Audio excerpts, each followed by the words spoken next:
Bismillahirrahmanirrahim. Assalamualaikum warahmatullahi wabarakatuh. Kisah penciptaan malaikat Jibril alaihi salam. Imam Ahmad dalam musnadnya meriwayatkan dari Abdullah bin Mas'ud radhiyallahu an bahwa ia berkata, Rasulullah Shallallahu alaihi wasallam pernah melihat Jibril dalam bentuknya yang sesungguhnya. Ia mempunyai 600 sayap, masing-masing sayap menutupi cakrawala, dan setiap sayapnya keluar berwarna-warni mutiara dan batu mulia. Dalam Sunan Tirmizi disebutkan hadis dengan isnad sahih bahwa Rasulullah Shallallahu alaihi wasallam berkata mengenai Jibril, "Aku melihatnya turun dari langit dan besarnya penciptaan Jibril menutupi ruang antara langit dan bumi."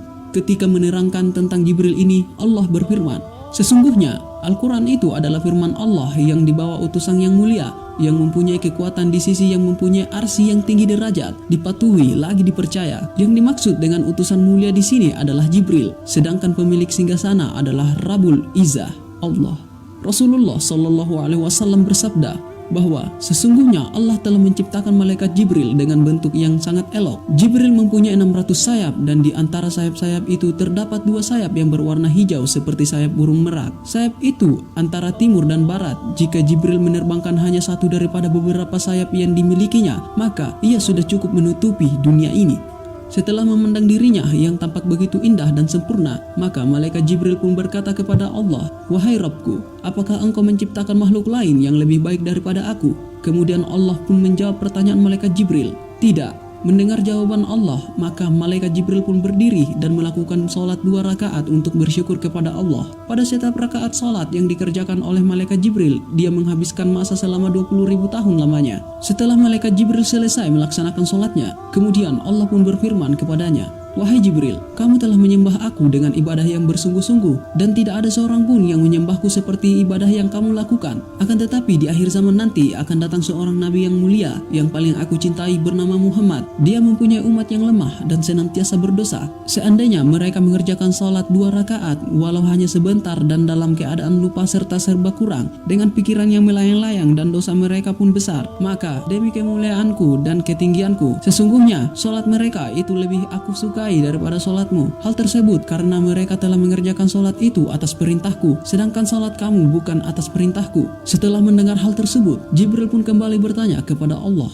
"Ya Rabbku, apakah yang engkau berikan kepada mereka sebagai ganjaran atas ibadah mereka kepadamu?" Maka Allah berfirman, "Ya Jibril, akan kuberikan syurga ma'wa sebagai tempat tinggal mereka." Malaikat Jibril kemudian meminta izin kepada Allah untuk melihat syurga ma'wa tersebut. Setelah Allah memberikan izin kepadanya, maka malaikat Jibril pun mengembangkan sayapnya dan terbang menuju syurga ma'wa. Satu hayunan sayap malaikat Jibril adalah sama dengan jarak perjalanan selama 3.000 tahun. Maka terbanglah malaikat Jibril. Selama beberapa lama perjalanan, malaikat Jibril akhirnya kepenatan dan turun untuk singgah dan berteduh di bawah sebuah pohon. Di sana ia bersujud kepada Allah lalu berkata, "Ya Rabbku, apakah aku telah menempuh setengah atau sepertiga atau seperempat dari perjalanan menuju ke surga ma'wa?" Maka Allah pun berfirman, "Wahai Jibril, meskipun kamu mampu terbang selama 3.000 tahun dan meskipun aku memberikan kekuatan kepadamu seperti kekuatan yang engkau miliki, lalu kamu terbang seperti yang telah kamu lakukan, niscaya kamu tidak akan sampai kepada 1/10 dari beberapa puluhan yang telah kuberikan kepada umat Muhammad terhadap imbalan salat 2 rakaat yang mereka kerjakan."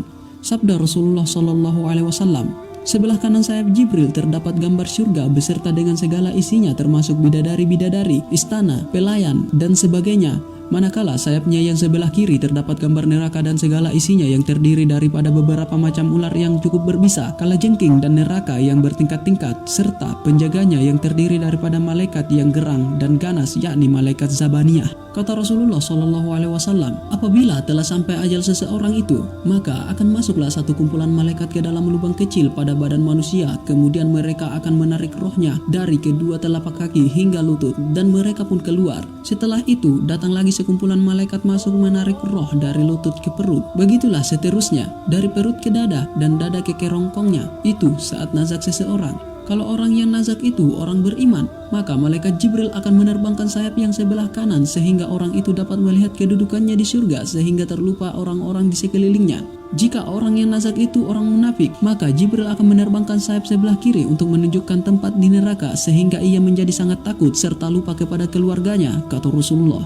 Kita sebagai umat Islam mesti mengakui kebenaran ini, dan ia adalah sama seperti kita beriman kepada perkara gaib. Tidaklah mustahil bagi Allah untuk menciptakan segala sesuatu karena Dia Maha Pencipta.